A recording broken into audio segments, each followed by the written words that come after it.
Hey dudes, this is Susan Cosgrove, Crosshair Zombie number 3 in Dawn of the Dead, and you're listening to Tommy Throwback Kovac on Splat from the Past.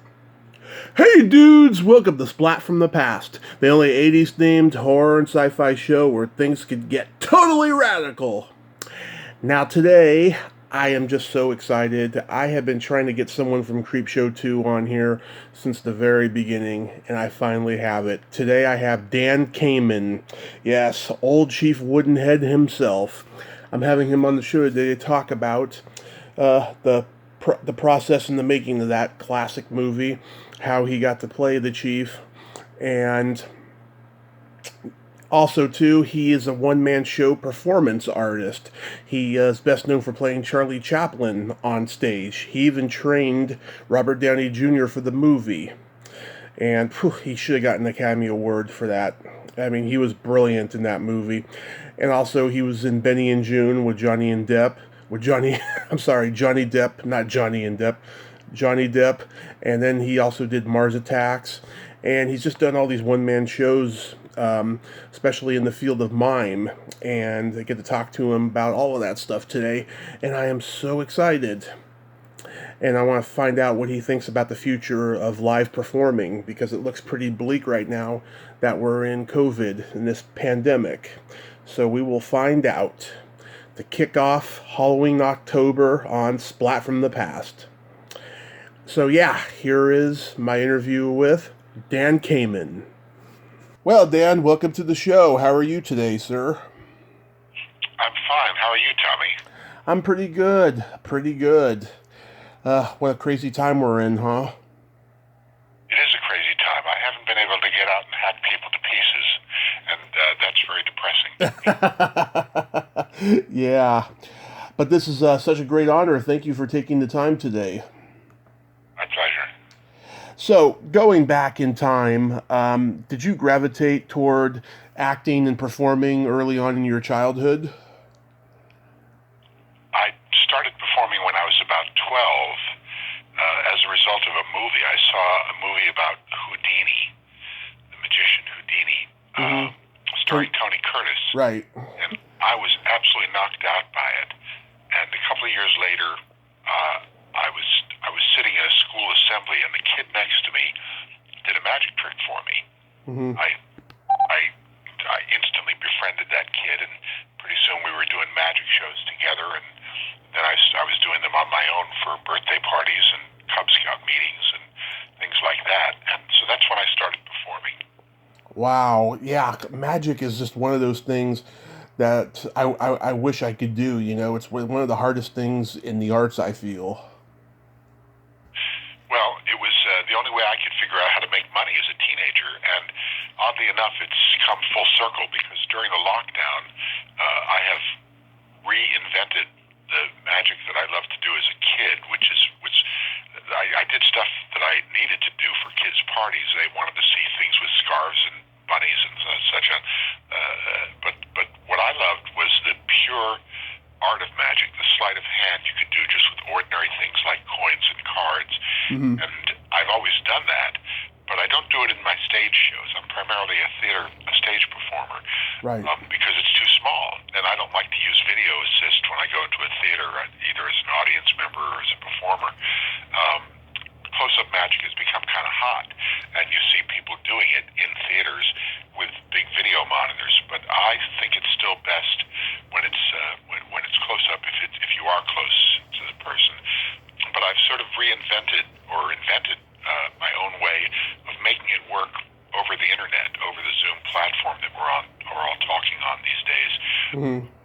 And I've been having a great deal of fun with that, and that's my contribution to the moment. I'm doing it at first I thought, let me reach out to people who are sick in hospitals or whatever, because magic just makes people feel good.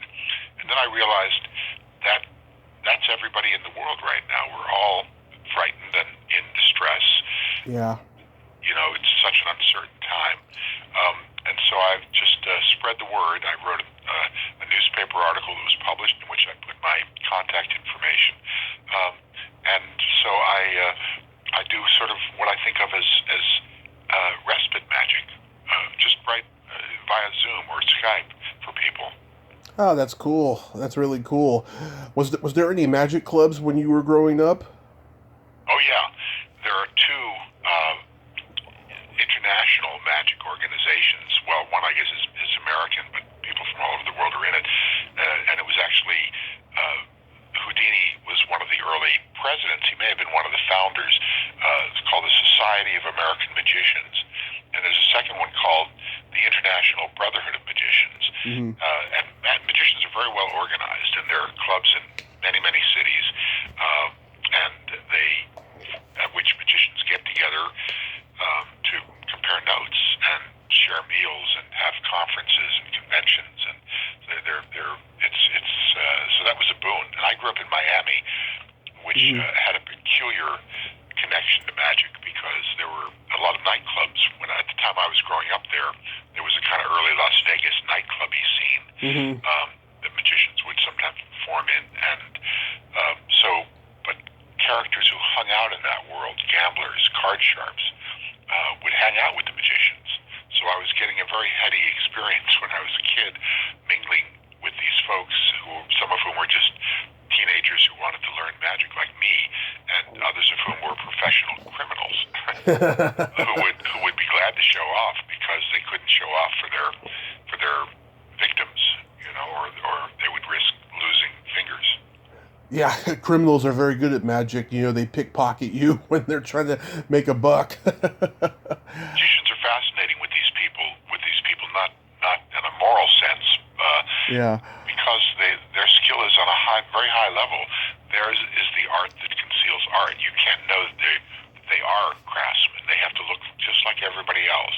And that became my ideal, was that the magic looks like it's just happening by itself and I have nothing to do with it. Mm-hmm. So I was reading you attended Carnegie Mellon. What did you study there? I was always good at art, and so I wanted to.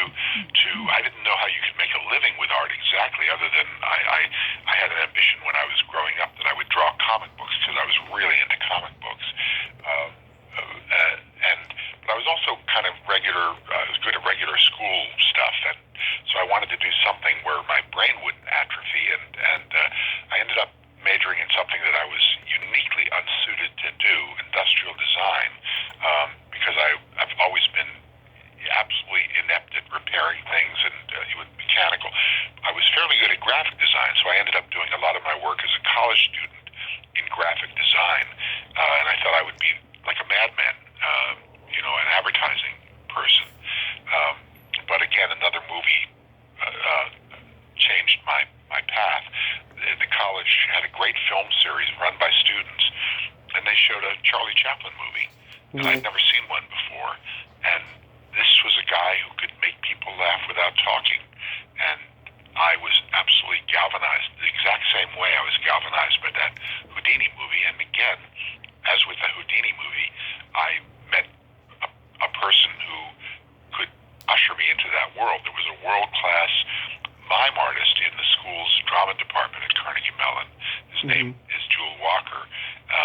He'd just been hired the same year I went to school there. He'd been hired to teach there. And some of your listeners will know a famous French mime. The most famous French mime of the last 50, 60 years was a man named Marcel Marceau, French. And Red Skelton have him on his TV show all the time and things, and be on the Ed Sullivan show. Well, my teacher, Jewel, did not study with Marcel Marceau. He studied with his teacher, the man with Marceau's teacher, who was the guy who invented all these optical illusions, like creating invisible walls and pulling on invisible ropes, that Marceau went on to become very famous doing. And so that art form, that way of doing, it was different than the silent movie actors, who they were basically just movie actors, but they had to tell their story in action rather than in with words, obviously. But it was like a combination of the magic that I had studied because of the illusion aspect of this and that silent movie acting. And I became the sorcerer's apprentice again to this new sorcerer that I had met. So good luck all around to be fascinated with these art forms, these fascinating skills. And kind of people who could guide me into it, who could mentor me. Yeah. Did Marcel Marceau mentor you? Well, I met Marceau because eventually I kept watching Charlie Chaplin movies because he's simply the best mime probably who ever lived. Yep. As far as we can't know what people were in past centuries, but we know for the past 120 odd years since movies were invented that Charlie Chaplin is I mean, everybody worshipped him. Marceau worshipped him. Red Skelton worshipped him. I kept watching his films, and eventually I wrote a book about Charlie Chaplin because I realized I was starting to see it from a professional point of view, and I was starting to see his performing secrets, just like I would read books when I was a kid explaining how magic works. Right. You can now see on tutorials on YouTube, but in those days you had to read books with drawings or photographs. I wrote a book about Charlie Chaplin's performing secrets, and Marceau, I approached him and said, would you write the introduction to this? And he agreed, so I got to know him as we were working on that together, and fascinating man and very generous to write this introduction to my book because he was a world-famous celebrity, and of course, at that point I was just really beginning my career, and so I was completely unknown. Yeah, I'm a huge Charlie Chaplin fan myself. Oh yeah. Charlie Chaplin movie. Oh yeah, love his movies. Like, what are your favorites? Well, I asked you first. Oh, okay, mine are Modern Times. I think that was the best swan song for the Tramp. It was just well thought out, well crafted, a great way to end that era of him playing that character, and it rings true today, with everything going on in the world, with with job trouble and the economy and what have you. It's just a beautiful, well thought out movie. I love The Kid. The Gold Rush. I used to watch that movie like late at night on like UHF stations because it was in the public domain and they would just play it late at night. And then The Idol Class, I think, is great. Yeah, those are my favorites. Tommy, you're flabbergasting me because very few people would know the names of most of those movies that you just named, except for Modern Times. Yeah. More or less, it's the imagery in it, him going through the gears and so on, have entered. As you know, Chaplin was more than just a film artist. He permeated the culture. You'll see stories about unemployment using that picture on the cover of Time magazine or something like that because it's such an iconic picture that it expresses just in one powerful visual image the relationship of man to machine, which is one of the great themes of the 20th century, automation, and how do we adapt to life on the assembly line, and beyond that, the scene in the movie where he's in a feeding machine because the bosses want to save money, so they figure they'll strap the workers to a feeding machine and keep on working, turning their wrenches along the line as they're being fed automatically, and the stuff pushes food into your mouth so you don't even have to use your hands and do the work, which is, as we know, not as technology increases, that issue remains evergreen. Yeah, it took me a long time to understand what was going on there. I thought like they were doing a dental thing, in that moment. Wild. Yeah. Wildly imaginative, and there's a television set. This is 1936 when the movie came out. Right. The boss is spying on him over what we would now see as Skype or Zoom. But this is 1936. Television had been invented, but it was long before it was actually in anybody's home. So Chaplin's making, the boss is giving his order, and there's a television set in the bathroom. He catches him doing a smoke break. So it was, amazingly up to the moment. And as you say, I agree with you. It is a fantastic swan song for the Tramp. And so, one of the things people don't know about Charlie Chaplin, I bet most of your listeners don't know, that he did everything in his films. He Right. But when sound came in, he also wrote the soundtrack. And the music that's playing when he walks off the road at the end, walks down the road to his next adventure, having bungled every job that he's had, one way or another, with Paulette Goddard on his arm, is it's just a beautiful piece of music, which 20 years later, when they re-released the film, somebody got the idea of releasing that as a popular song, putting lyrics to it, and it became the song Smile, and Nat King Cole sang it, and it became this huge international hit. It's one of several just things that he wrote as part of the musical background to his films, which became international song hits. So his music, he was a person that anybody in the arts has to just hate him, because he was just so astonishingly talented in so many different areas, doing any one of those things.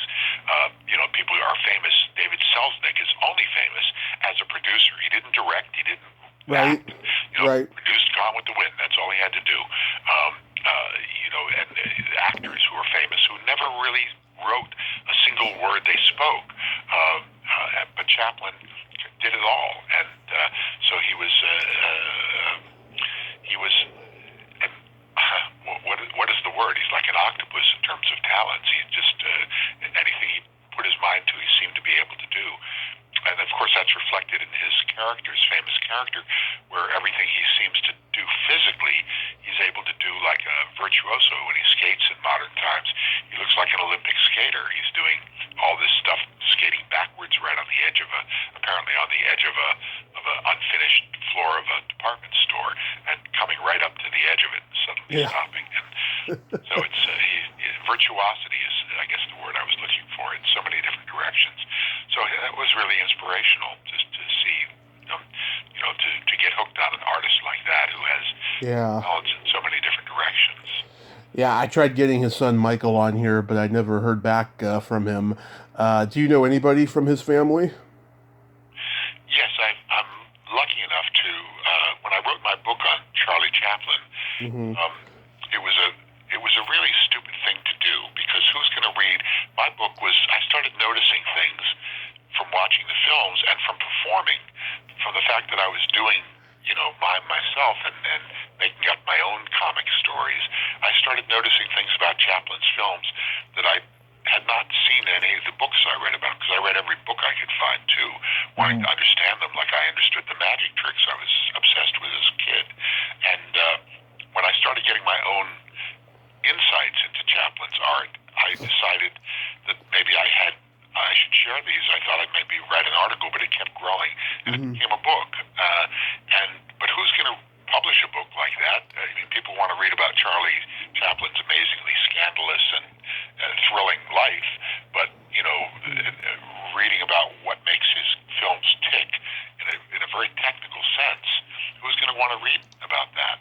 And so it took me a few years to find a publisher, but once the book was published, it was suddenly all over the world, doors started opening. And one of the people who read the book, one of the 5 people who read it initially, was Robert Downey Jr. when he was preparing for his performance as Chaplin in the movie. Yeah. And he called me up. I live in Pittsburgh, Pennsylvania, and said, "I think you may be the only person who can help me pull this off." And he came to Pittsburgh. He flew to Pittsburgh 2 weeks later and we began the job of turning him into Charlie Chaplin. And had I not written that book, which was just done for my own fascination with the subject, and to clarify for myself, really, my own ideas, my own understanding of the nature of Chaplin's artistry, and to appreciate it even more deeply, had I not done that, I never would have gotten. Probably, I had already done the Creepshow movie, but I probably never would have done any other movie work, because the other movie work was primarily to work behind the scenes in creating physical comedy sequences in movies. So it was a great example of just dumb luck, doing something that's kind of passion project that ends up paying enormous dividends. Yeah. Absolutely. So Did you play a role on Mr. Rogers' Neighborhood? Yeah, I was on several times.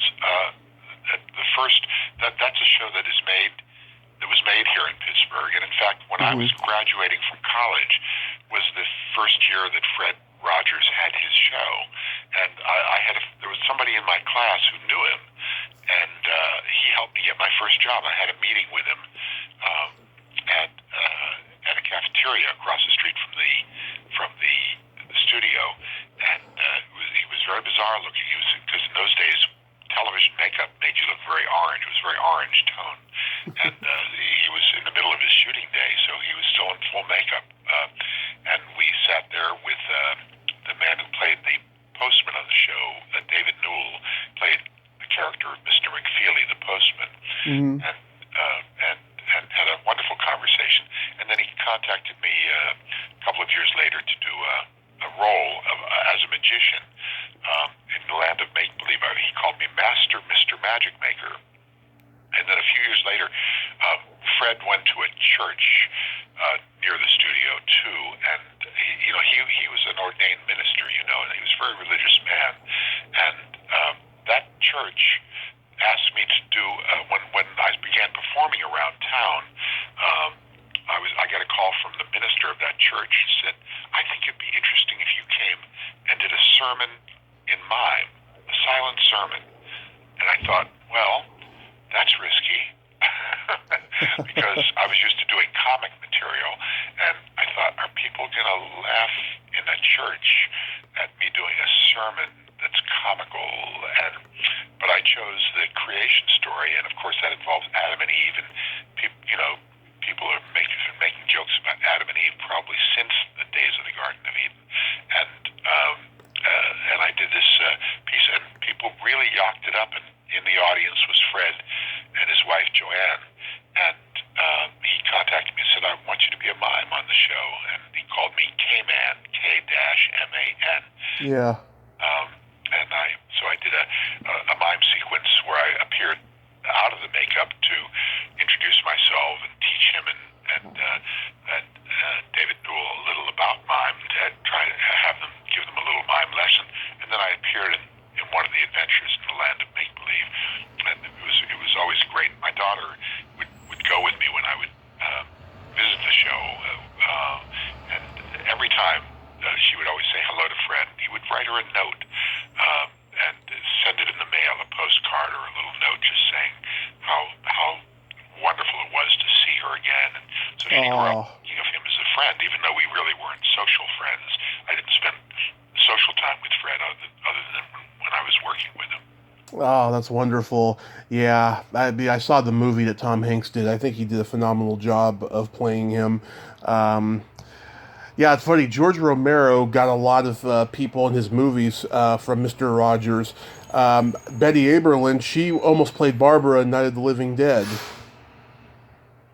Did she? I didn't know that. Yes, and Mr. Rogers wouldn't let her do it because he felt that it would hurt her image on the show because it was a gory horror movie. That doesn't surprise me. He had to be very careful because he was depending on public television funding, and you know how the documentary that came out of right. where the Tom Hanks starts with him at the hearing, where he just blows everybody away with his spontaneous statement, and yeah, he was a beautiful man, and he was very much like he was on the show, except he didn't really sound like he was talking. He didn't talk to you like you were a child when he talked to you, obviously, unless you were a child. Mm-hmm. But I remember, watching the show, and my daughter was about 3 years old or so, and he has somebody over to eat a snack in his house on television, and afterwards he spends what seems to be about 10 minutes, it seemed, washing the dish and cleaning up. He turns to the camera and he says, "It's good to clean up after ourselves, isn't it?" And my daughter, who could barely speak, 3 years old, said, "Yes, Mr. Rogers, it is." And I suddenly understood his special gift is that he just is really talking to these brand new people and explaining the rules of reality to them and why adults do the baffling thing. Why would you have to wash the dish? You could just lick it. I remember saying that to my mother when I was a kid. I'll lick it. You don't have to wash it, Mom. And, so I realized what he was bringing into the world, and of course, much more than that. I mean, a deep kindness and a respect for other people and a reverence, for the art of living. Mm-hmm. Absolutely. So you started touring and doing the one-man shows after that? Well, it was right around the same time that I first met Fred that I was beginning. I was still thinking that I was going to end up as a madman. I would be a graphic designer, but I had begun doing mime, as I said, in college, thinking of it like I thought of magic as a kid. This is just a hobby, of course. But I just found the lure of performing with both with magic and with mime. There's a question you have to answer because you don't know when you learn a magic trick if it's going to fool anybody unless you try it out on somebody, and that's risky because you may fail, and you do fail inevitably. Every magician fails because you don't know what the rules of performing are, and some people don't look at magic as an entertainment. They look at it as a challenge to their intelligence, and if they don't catch you, it's annoying, and they don't enjoy it as so much as they want to figure it out. Kids are that way. And so, if you fool one person, and so this leads you more deeply into the life of performing. Same thing with mime, except even more so because there wasn't any playbook with mime. Just learning to make an invisible wall is not a story. You had to make up your own story. You had to make up who the character is and why they're pushing on that invisible wall. And if there's any humor to it, you have to make up the jokes yourself. Yeah. And you don't know if any of that comes across, if anybody even can understand it, much less whether they'll laugh at it. But what you do know is if they do laugh, they understand it. And it's the feedback is like a light switch going on or off. You can't kid yourself. Mm-hmm. You can show somebody a drawing and your mom can say, "Oh, that's nice, honey," and you're not sure. But when you perform, and I love that clarity, that absolutely undeniable feedback about how it was coming across, and to answer that question about, as I started to make up stories of my own, whether they were understandable and whether they would be entertaining or funny. I'm essentially still answering that question because I never got tired of. I now know that the stories are understandable and they're fun. The past stories, but the question still arises with every new thing that you create. And as I mentioned, I've been doing magic during the lockdown, but I've had to reinvent magic so that it would work over the television screen. Because normally, you're doing this live and in person, and I found myself inventing a new trick called the quarantine cards. Mm-hmm. And I had to see whether it would fool anybody. The same thing, whether it would entertain or fool. And that led me to, starting to reinvestigate or learn a lot of new magic, make up some new magic. And so now, instead of just saying I got a trick, I'll entertain you for 5 minutes. I can do a whole show for people online.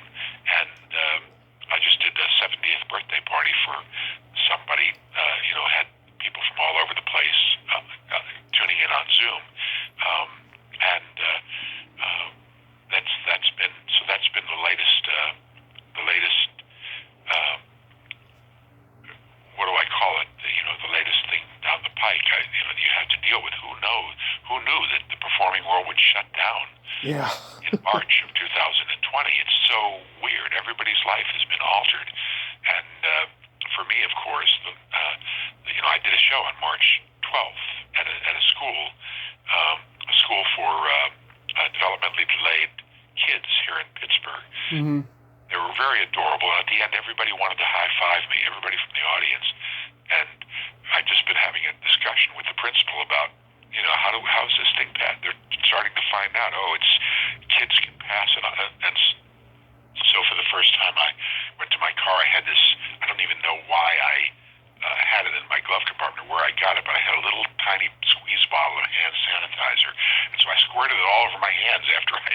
high-fived all the kids and went out to my car to leave. And then I drove to the drugstore to get, I said, I guess I got to get serious about this thing. And I asked for a bottle of hand sanitizer, and they said, oh, we're sold out of that. Yeah. It's my neighborhood drugstore, and one of the people I know, one of the guys who works there, he put his finger to his lips and went, just wait a second, he said, and he goes into the back room and he gets some out of their private stash, and he sells me a bottle of hand sanitizer. Yeah. And it's like a drug deal, and I went home, and so as not to take any chances, I drank the whole thing down at once. That's why I've been healthy ever since. Yeah. Except that last sentence. Every part of that story was true, though. And then after that, it was like the schools all shut down here in Pittsburgh. Yeah. The following Monday, and suddenly we're in quarantine. And so, like every other person in the world, my life has completely changed. And at first, I just was thinking about all the things I couldn't do anymore until I started thinking about magic and how magic might be a bit of a solace to people right now. It was to me. I just started, diving into developing this new stuff and then starting to share it. And so it's been, I'm glad I had that, because the theater stuff I do, I usually perform on stage with symphony orchestras or by myself in a big theater. Yeah. And that's gone right now. That's on hold. So magic, though, is the intimacy of talking to somebody. It's just like us having a phone conversation here, where your listeners listen to your podcast with a headset. It's very intimate, very close. Mm-hmm. And I realized, magic is a good way to talk over that medium, because it's very close-up magic, not stuff with a floating lady or something. But close-up magic is this medium. It's the only art form that was expressly designed to be shown to one person at a time. And so it really has been working very well, and I've been sort of thrilled, because it's given me a way to feel that I'm useful during this time, and assuage a little bit of my guilt because I can't invent the vaccine. Yeah. So how did Creepshow 2 come into your life? Well, George Romero's from here. He's from Pittsburgh. Right. And in fact, I saw him when I was a student, because he was making industrial films. I remember him coming to school and showing us art students his beer commercials that he'd been making, and explaining how you had to put salt in them so they would be foamy, which didn't make it great for the actors who were pretending to really enjoy that drink of beer when they were really swigging, salty seawater. And then he started, he had this sensation he had with Night of the Living Dead, and this, the franchise really, he really reinvented the zombie movie, as you well know. And, oh, yes. I've talked to many from the franchise. And one of the movies was he teamed up with Stephen King to do these anthology movies, Creepshow and Creepshow 2. And his director of photography, Mike Gornick, was directing Creepshow 2, and Mike just knew about me from my work around town, and a lot of these folks, one way or another, were involved with the Rogers Show as well, and they needed somebody who was who they could build the costume around, who could move well. That's what it boiled down to, because of course, you had to. The idea of being a wooden Indian that comes to life, it's obviously a movement job, and they wanted somebody who could create interesting looking movement, because you wouldn't be just like a flesh and blood Indian. And so they contacted me about that, and it was a very fascinating experience, because I'd never been. I think I'd never been involved at that time in any movie, and except for 8mm, things I would do on the campus or whatever, student movies, and certainly not an actor in a major motion picture. So the whole thing was fascinating from start to finish. Yeah. It was shot not here, but it was shot in Prescott, Arizona, and Maine. Yeah. Yeah, this was the first one I saw of the two movies. I love them both to this day. To me, they're genius horror anthology movies, and none absolutely come close to being as brilliant as these ones. I was reading, and I don't know if it's true, but before you were cast, they were considering getting Arnold Schwarzenegger. Huh. Well, that would have made sense, and they wouldn't have had to build the costume. Yeah. I hate to disillusion your listeners, but I am wearing a muscle costume, a muscle suit, as it were. It's actually it's molded to my body. They began, I don't know if you know, but they began the process by taking a full body mold, my head and the rest of my body separately, obviously two different molds, and where I was encased in plaster. I mean, the way they did it in those days was plaster. Mm-hmm. So I went up to New York and was, we spent a day with them doing a body cast, and they built the costume. So the costume itself was a fairly thick foam, about a quarter to a half an inch, Mm-hmm. but much more buff than I am. I was, pretty skinny guy. I am a pretty skinny guy. Yeah. And the head part had mechanics in it because there was no way for me to move to be able to open the mouth and so on. They couldn't do that with foam, or it would be, it would look like foam. And so, those are mechanical parts, which meant that, including the eyes, so it meant that I was in effect in in a giant rubber. Yeah. Very thick rubber, and I could not see or hear because the only way to get air to me was they put the air through they had an aqualung there, an air tank, and they pumped it through. So I was hearing shh, and there was I had a head, a microphone, or an earpiece rather. It wasn't in my ear; it was just in the headpiece where Mike Gornick could speak to me. So I was hearing him, but I was essentially blind and deaf, and so that made it a unique challenge because we get a lot of orientation from our vision and our hearing, and I was on a tree stump which was sitting on a porch, so I was about 4 feet off the ground, 4 or 5 feet off the ground, Mm-hmm. blind and deaf, and following Mike Gornick's instructions about when to move and so on, and also hoping and praying that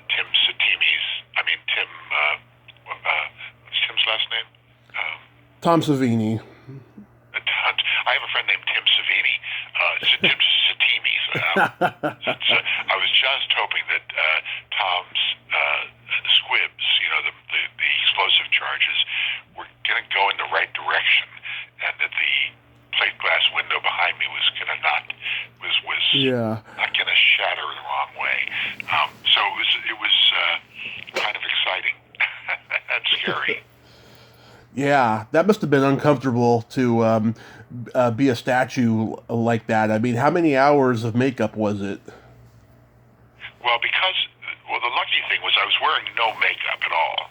The costume was the makeup, but it took a while to get into it because it had to be glued together.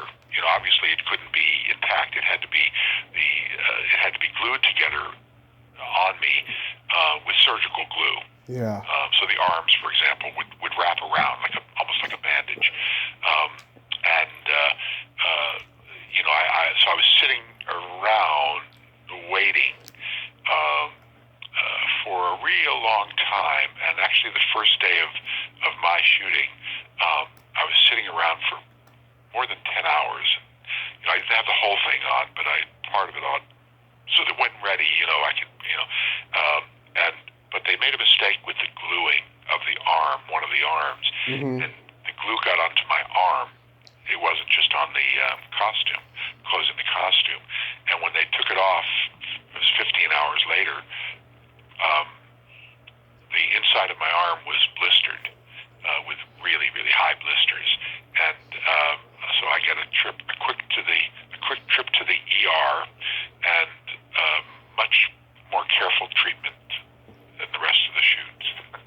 Yeah. How long were you there for? I'm sorry? How long were you there for? In the ER? No, no, no. On the set of Creepshow 2. I was there. Well, I was. The shoot was. There were two parts of it, as I mentioned. Prescott, Arizona, and Maine. Yeah. I was in Prescott for about 3 weeks, and although I certainly wasn't shooting every day, and I was in Maine for just a couple of days of shots I did there. That must have been great to be in a movie with legends like George Kennedy and Dorothy Lamour. Actually, Tommy, I have a regret in my life, which is that Dorothy Lamour, had a trailer of her own. Yeah. That she was assigned to. It wasn't hers. It was just, how movie actors get trailers, star actors. Right. And, she was sitting on the steps of her trailer because most of what you do in a movie is sit around and wait. And I know her movies. I mean, I'm a movie buff, and I'd seen, of course, all the Bob Hope, Bing Crosby Road movies Right. with her, and I'd seen other movies of hers as well. And I actually had a piece of sheet music with a picture of her on the cover, and I just didn't want to. I was too shy. I didn't want to bother her. I thought I would bother her because I'm not a star myself, and I now know that she would have really appreciated meeting a young person who really was familiar with her stuff and would have been delighted to talk with me and give me her autograph and things. And she looked lonely sitting there, but I was just too shy, and I should have gone over. My wife and daughter they came in to visit me during the thing, and I should have gone over and introduced. So I know she would have been delighted. So I unfortunately didn't reach out in the way that because at that time I was just awestruck by being in the presence of a star like her. Mm-hmm. Yeah. Well, was that you who screamed when Chief got shot? Do you mean the sound effect? The sound of it? Yeah. Oh, no. I'm not sure how they produced that, whether they got somebody in the studio, but they did not use my voice. They didn't ask me to do the voice stuff for that. I've since done a lot of voice work over the years, including some film commentary tracks, which have been fun to do. You know what I mean by a commentary track? Oh, I love commentary tracks. Yeah. I had a feeling you would know, but I really like. I've done several on Chaplin films and things, and I enjoy doing that very much. Another path not taken for me being a filmmaker or a film critic, but no, that was not my voice. They found a very effective thing. I'm not sure if it's not an electronic sound, but I never thought to ask. Mm-hmm. Was George on set? I don't remember seeing. He probably was at some point, but I don't remember seeing George on the set. I got to know him because I actually auditioned for another one of his movies, which I didn't get the role for, or actually maybe one or two. And so and he was a CMU guy as well, so I got to know him. We had that connection. But so I didn't see him on the set. Mm-hmm. And how was Michael Gordnick as a director? Well, he was a delightful man. He was really a pleasure. He was a very sweet man, very very kind to everybody, and I enjoyed working with him very much. Yeah, he never made another movie again, which is a shame. But was Creepshow not considered a box office success? It got a lot of attention, I know. I think it broke even, but it didn't do as well as the first one. Yeah, I don't know because again, I don't know Michael socially, and so I didn't stay in touch with him about and I always wondered why he didn't do more movies because I thought he did a good job with that, and the movie has certainly earned, as I know because I get pretty regular fan mail about it. I know that the movie has a very good following. Yeah, they shot the first one independently, and Warner Brothers picked it up for distribution, and then they tried to get the second one made from Warner Brothers, but they didn't want to do it. So New World was literally the only studio who wanted to do it, and they had one condition: 3 stories, 90 minutes, and not the 4th story. So they took the 4th story out and put it in Tales from the Dark Side, the movie, which was the cat. Geez, you know more about it than I do. Yeah. I didn't even realize all this backstory. And was that a good story too? Oh yeah, it's pretty good. It's kind of like The Black Cat, that classic horror movie with Bela Lugosi. It's kind of like that, but yeah, it was an okay story. But the Creepshow 2 obviously led you to do other things. Going back to Chaplin, Robert Downey Jr. was just magnificent. He should have gotten an Academy Award for that movie. Well, he worked really hard, and doing that kind of stuff. That's physical comedy in the way that silent movie stars did it is really a lost art. I mean, it was because sound movies are not just silent movies with sound added. It was like a different art form because everything is so physical. And when you saw the silent movie actors, especially the comedians, they had skills that no modern actor has. They could take falls like you wouldn't believe. They did unbelievable stunts with no stuntmen, Mm-hmm. and they even just when they're acting in a scene, there's this great physical, this beautiful physical control, this grace that makes what makes Charlie Chaplin and Buster Keaton two sides of the same coin, and they're very different from each other, but they have in common that they're both. You leave the theater realizing that you've witnessed an extraordinary performance because it's not just acting; it's also this incredible skill, almost like seeing a juggler or an acrobat, except it's integrated with acting. Same way you feel that when you see a magic show, you realize you're seeing somebody with a kind of skill that you don't have unless you've studied and practiced that. Right. But we don't have that quality, and you don't leave a thrill picture today thinking that the actors were really in danger when they were hanging off the wing or flying through cyberspace. And it's there's so much CGI, but even before CGI, you know that they're taking precautions. Tom Cruise is not really hanging off the wing. Where when you see Harold Lloyd hanging off the clock at the top of the building, you can see the street 12 stories below, and there's probably a platform there, but it doesn't start for at least 10, 15 feet, and he's hanging off the hand of a giant clock and dangling, and then the clock starts to come apart, and so it gives you, watching those old movies gives you a kind of thrill that we don't get from a modern movie, because that palpable sense of danger is hard to evoke in a modern. I mean, for children it's fine; you'll get it from a cartoon or whatever.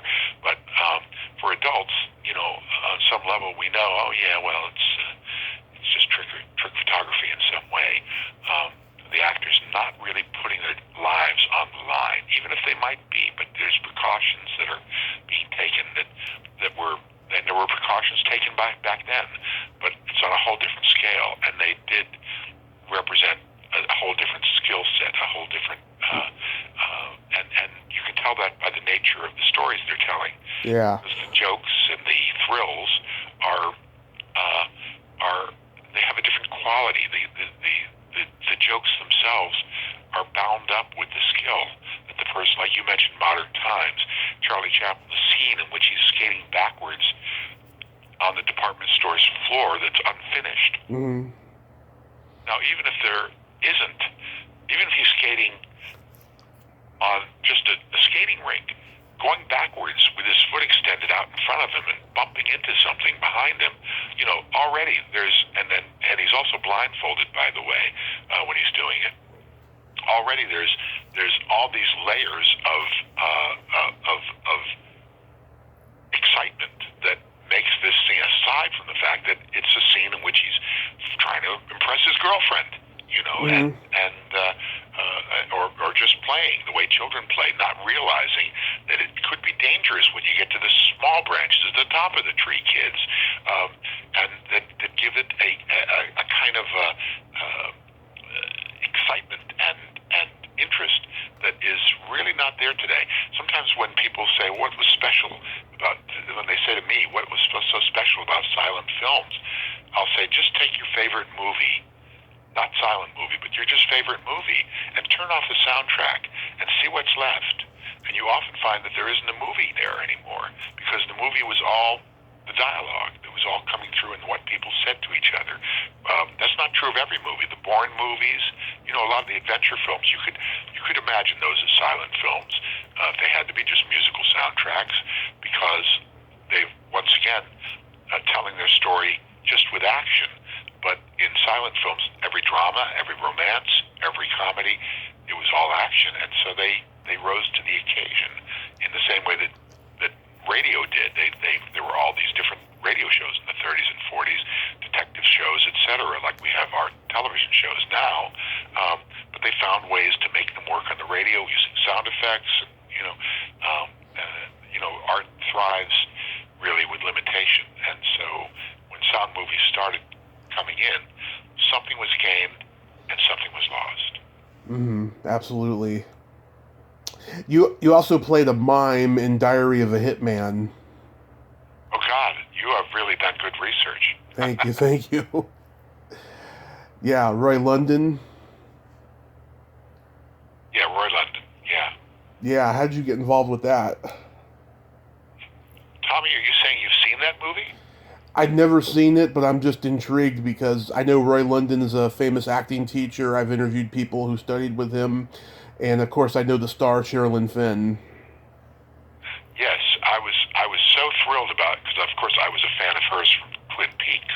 I was so thrilled at the notion that I might get to meet her or even see her work, but I didn't. And my scene was I played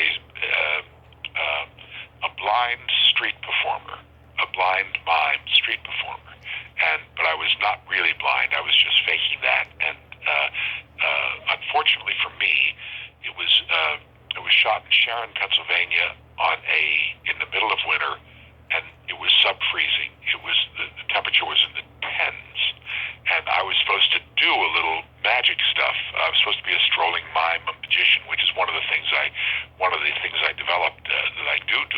That's why I got the part, because I do people used to ask me to perform at arts festivals and things, outdoor art festivals. And, as a solo performer, unless I'm with a symphony behind me, as a solo performer, that's a hard gig to do. It's a hard space to command attention. And I developed this thing that I could do instead, where I simply was in the crowd. I walked among the crowd, except that I'm walking at about 1/4 of the speed of normal life. And I'm dressed in a business suit, and I have a Humphrey Bogart-ish hat and a briefcase, and the briefcase is transparent. And so I look like a businessman out of the Twilight Zone. Yeah. So this comes full circle in terms of our conversation. And then what happens is I'm walking in the crowd, and people, I'm not ringing a bell, let's all gather around and see me do a performance. I'm just a member of the crowd. And, kids are at first a little scared, and then because people just discover me and do double takes, because they see that I look like normal, but I'm walking like I'm in a different dimension. And then I'll just freeze. I'll just stop for a moment, and people will kind of gather to see what's going to happen next. Suddenly a light flashes in my chest, and I reach over to somebody and pluck a silver dollar from under their collar and start rolling it around my hand. And before you know it, there's a crowd standing around me. And what I did was I took the magic that I had practiced. That was my first reinvention. I took the magic that I had been doing since I was a kid, and I figured out a way to do it so I didn't have to talk during it. It's close-up magic, but without talking. And that allowed me to keep the atmosphere of a silent character. And I would then do very interactive stuff where I would pull somebody's hand over and use it as a table, and I'd put the coins or a deck of cards on it, and I'd get somebody else to do something else and wave a little. I had a mini magic wand in my pocket. I would have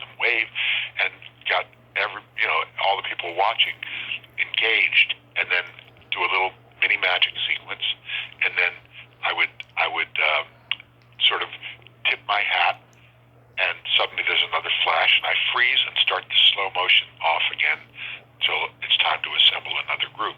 And they had seen me do that, and that's why I got that role in Diary of the Hitman.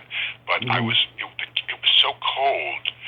It was so cold, Tommy, that I couldn't even do. I actually bought for the occasion. They have these hand warmers that you can buy, the hunters use. And I found that it didn't really do much good. And I think I'm not even sure they showed me the thing that always would get attention is when I would pull the silver dollar out of the air or whatever. Sometimes I would pull it right out of the flash of light. It would look really cool in the daytime. The light flashes bright enough. And then I would roll it around my fingers, over my fingers. And I'm not even sure that I don't remember from the movie whether they even shot me doing that or whether I could do that because it was so cold and my hands were really frozen. But mainly I was supposed to be a sort of passing something on or signaling somebody who was one of the protagonists of the movie, giving him a secret signal, like a wink kind of thing, and coming out of character as a blind person and looking at the person and giving them a sign. So that's the function I served in that movie. But it was, again, cool to be, it was actually too cool to be in that movie. How was the Benny and June experience? Well, Benny and June was a fabulous experience, and I'll tell you why. It was, the word got around town while we were making Chaplin. We're coming up to him on the street and congratulating Robert because the word was getting out that he was pulling it off. And for an actor to play Charlie Chaplin would be like, you know who Luciano Pavarotti is, the famous opera singer? Yes. It would be like somebody came over to you and said, Tommy, you're the perfect type for Pavarotti. We're going to cast you as Pavarotti. Yeah. By the way, there's not going to be any dubbing. You're going to have to sing all the opera yourself. Because with Chaplin, the nature of his art, everything we've been talking about, the nature of his art is his body, is the way he moves. There's no stuntman possible for that. I mean, there could have been if he was doing dangerous stunts, which in the movie he didn't. He did a few dangerous stunts, but he learned to do them himself. But people were also coming over to him and saying, wow, you're brave. Because playing Charlie Chaplin is just like setting yourself up for failure. It's like nobody's going to do Charlie Chaplin as well as Charlie Chaplin did. Of course.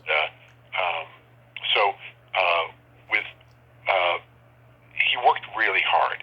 But the word got out while we were doing that he was pulling it off. And so they found out, the people who were making Benny and June found out that I was the one working with him. And they called me in for a meeting. And they had a script. They actually sent me a script, FedEx, because of course all these things, they're always last minute. Nobody ever calls and says, could you come to our office in 3 weeks? They're calling and saying, we're getting a ticket for you for tomorrow or whatever, 2 days. And I said, could you send me a script first? And faxes were already invented when they did that, but and FedEx was already here, so they were able to get the script. But it wasn't like they could send me the file over on. I don't think you could attach a file in those computer days. Yeah.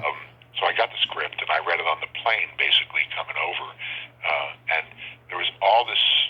Are you familiar with the movie Benny and June? Oh yeah, it was a quirky, different kind of comedy when it came out. I remember. And what was quirky about it was, of course, that the writer had imagined a character based on a street performer he knew who could do all this silent movie kind of stunt stuff. And I don't mean stunt in the sense of just taking a fall, but he could do strange tricks like he could do acrobatic things like backflips and in the original script.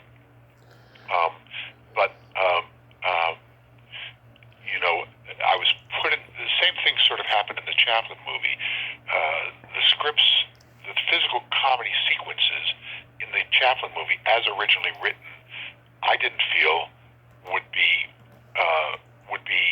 viable or interesting or funny. And when I explained why to the director, I mean, I said that to the director, and he says, "Well, what would you do, smart guy?"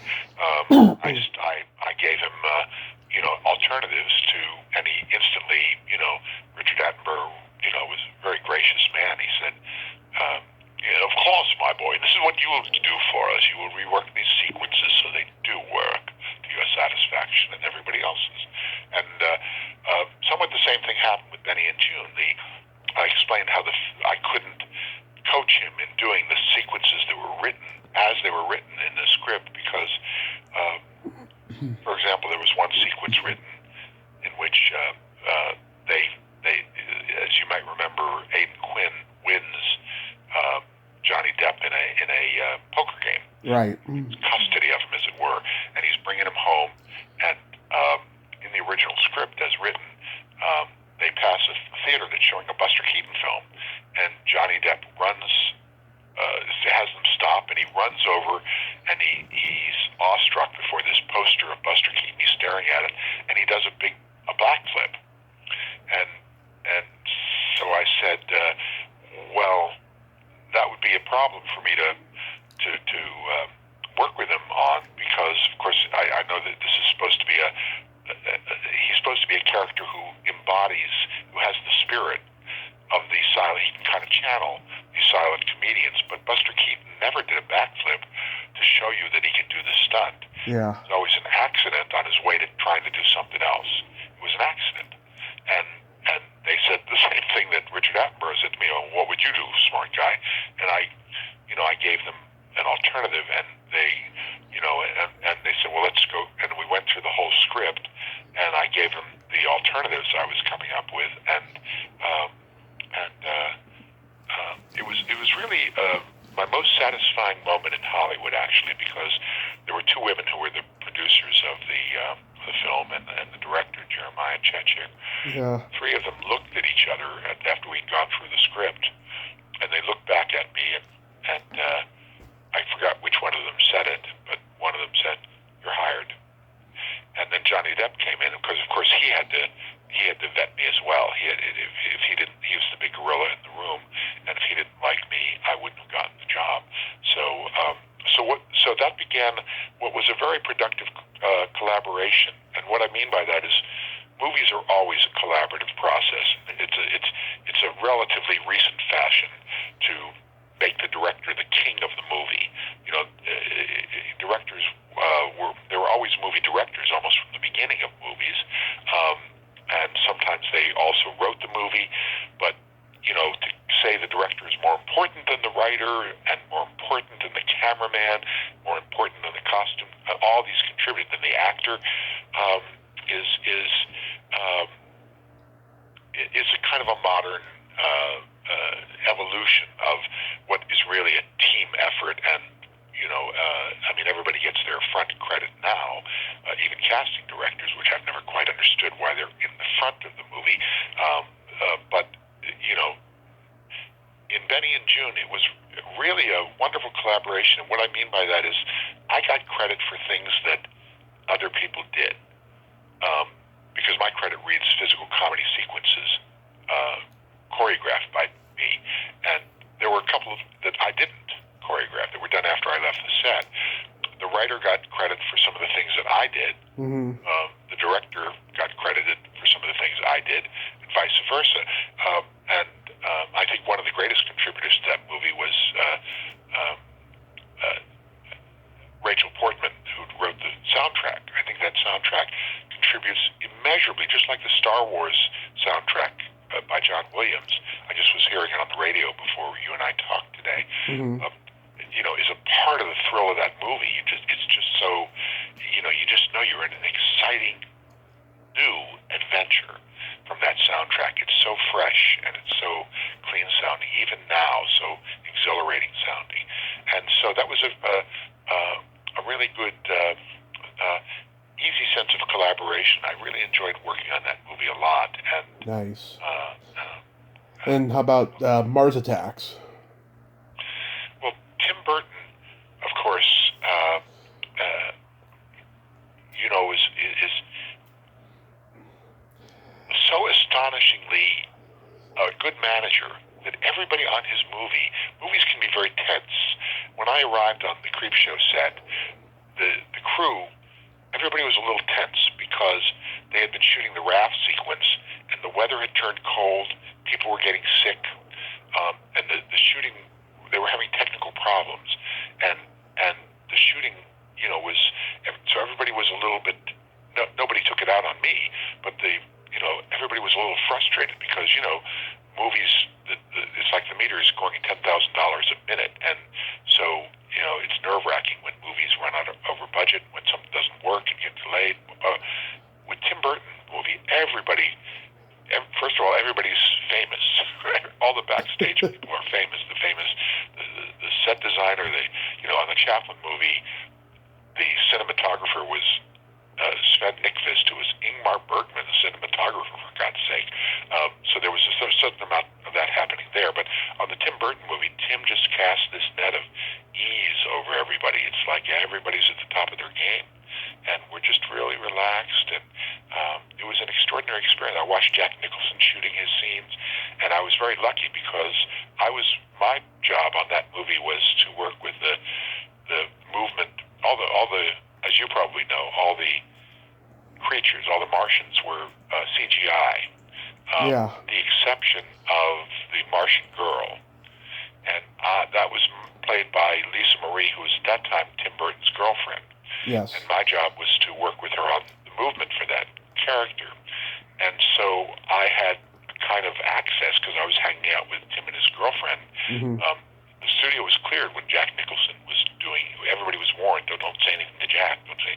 And so when he was doing, but I was able to go there and watch him work. And watching him work, I can tell you, was like watching Annie Oakley hit the bullseye from the riding horse and upside down and every which way, because every take he did was just really wonderful in a different way.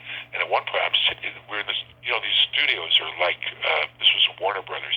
Yeah. Well, and the studio is like a giant warehouse, except it's empty. It's largely, there's a craft table and there's the set and it's all cement floors. Mm-hmm. So I'm sitting sort of as inconspicuously as possible in one of the canvas chairs that they have set up, and Jack comes down and just plops himself down next to me, and I did not say anything because I didn't want to, with an actor you don't know whether they're you don't want to distract them or whatever, but it's mainly that just Jack Nicholson is Jack Nicholson, and how I would speak if I was spoken to. I was really sorry that I didn't get to talk with him more, because my understanding was that he put a lot of his money. I guess is he still alive? I think he's still. He is, but he's been retired. He's been having some health issues. Well, at the time, Tim was going over to dinner at his house, and I wasn't invited to that. I really wished I was, because my background, as I've told you, is art. I was, one path not taken was just being a painter for me. And somebody told me, I don't know who, that he invested his money instead of stocks and stuff, that he would buy art. I mean, but he could afford to have a Rembrandt if he wanted, given his financial success. And so I was really hoping just to get a little private view of, art masterpieces that are never on display anywhere else or whatever, to see what he has or talk art to him. But unfortunately, I didn't get to do that. But it was, I was seeing all these other stars. As you know, everybody in the movie was a big star, and I saw Pierce Brosnan wander in one day, and he just looked more perfect than a human being should look. I mean, just an amazing looking person. And so it was a treat to be on the set, and I got to give Lisa Marie, who is a delightful woman, a crash course in physical acting, because we had, I would say an excess of time, because she was Tim's girl, and she wanted to do a really good job, and so she wanted to really research her part and come up Yeah. My It's a luxury. It was kind of a luxury assignment in the sense that we needed to use some music for some of the stuff we did. And suddenly, there's a beautiful state-of-the-art stereo system in the studio, where in the rehearsal hall we were working and stuff. So, so that was a really nice thing too. And he's I found Tim very much a pleasure to deal with, because he's essentially he used to be an animator before and an artist before he was a filmmaker, and he thinks in terms, when he's talking to you, he'll just make a drawing to explain what he wants, and he'll make a sketch right then and there. Right. And that was a kind of of course, I think one of the reasons that we all are so movie-wise in the 21st century and the 20th century is, all of us who grew up obsessed with comic books, those are essentially storyboards. And so, we sort of have a structural understanding of movies, even if we don't not consciously aware of it, from studying those comic books as we're growing up. Yeah, my dad took me to see Mars Attacks when I was 13. We were like, this is a weird movie. We thought it was funny, though. We laughed a lot. Do you ever get asked to do horror cons because of Creepshow 2? Well, I did. I was asked by an agent from Hollywood said, you can make a lot of money at these horror cons. And I had never done one before. I met Tom Savini in the store. I mean, I ran into him. We've known each other for years. And he said, I said, what are you up to? And he said, I'm making all these money doing horror cons. This was in the 90s probably. And I said, oh, really? What's that? I knew about Star Trek conventions, but I didn't know about those. And this agent called me not too long ago, maybe 10 years ago. Mm-hmm. And he said, you can make a lot of money doing these things. And I was a little reluctant, because I don't, people send me pictures on a fairly regular basis. They'll send me a still from the movie and say, could you sign this? And I have never written back and said, yeah, send me a check for $20 or something. I don't like, listen, when I did my first magic show when I was 13 for a birthday party, all the kids at the end of the show lined up for their autograph, okay? Mm-hmm. And get me and my magic partner of the time, my magic mentor of the time. And so it's been downhill from there, Tommy. So anybody who's ever wanted my signature, I've never thought of that as something I want to charge them for. But it's this sort of, I did these, and the most fun one I did was in Winchester, Virginia, and one of the features of the con was that they had a reunion of somebody from each of the three segments of Creepshow 2. So there was somebody from the Rafts, somebody and the Hitchhiker from the Hitchhiker, and me, and that we did a panel discussion, and I've always thought, my mainstream stuff, as I've said to you, is not movies at all. It's my theater work, right? My stage shows, and I've always thought of Creepshow as a kind of, and Mars Attacks as kind of oddities, jokes on my resume almost. Yeah. I've never taken them very seriously, but when we walked in, I was really glad I did that horror con. All the horror cons I did, I just did a few in 1 year, but I was really glad I did that panel, because when we walked in, it was like we were Kirk and Spock walking into a Star Trek convention, the three of us. And I really didn't realize, even though I would get notes from people asking me to sign their pictures in the mail, I never realized how important this picture was to a lot of people. And there were two nurses who, in the front row, who, when we asked for questions, they wanted to tell us their story. They were like, one of them was 4. They were both ER nurses now, but one was 4 or so, and one was 7 or 8. The first time they both saw this movie, and the 4-year-old was terrified, and the 7-year-old sister had to comfort her, and that movie became their special bond. And they would watch it every year together, and they would show it to their kids and whatever. And other people said, this is the last of the movies that doesn't rely on CGI, and we think it's the greatest classic. And and I realized the reverence that people had, and it gave me a deeper respect. Of course, I've always been very pleased that I did that, and I thought, movie, and I thought my performance came off okay, although People magazine did say I gave the most wooden performance of all time. That's great. I like that. I did take it as a compliment, which I think I don't know that they intended it as one. But when I did that panel thing, and I realized that these folks were, that it was an important part of their life in the same way that the Houdini movie and the Chaplin movie were important in mine, it gave me a new respect for, the people who would write to me with the picture requests or just the fan notes or whatever. It was kind of great. I was still a little reluctant about selling. You sort of have to do it because everybody's doing it, and pay my own expenses and all that sort of thing. But yeah. On the street, I would never charge anybody, obviously, for an autograph. But my friend from Mr. Rogers goes to some of those. Mr. McFeely, David Newell. Yeah. He really enjoyed it. And of course, whenever we are close friends. The first time I was on a show, he came up to me and said, "Dan, I understand that you are a fan of Charlie Chaplin. Well, it so happens I have a lot of Charlie Chaplin and Laurel and Hardy movies on 16 millimeter, and we instantly bonded, and we're close friends to this day. We even do programs together where we do a thing called the Laurel and Hardy Laugh Challenge, because it's hard to get people to come into a movie theater to see old Laurel and Hardy films.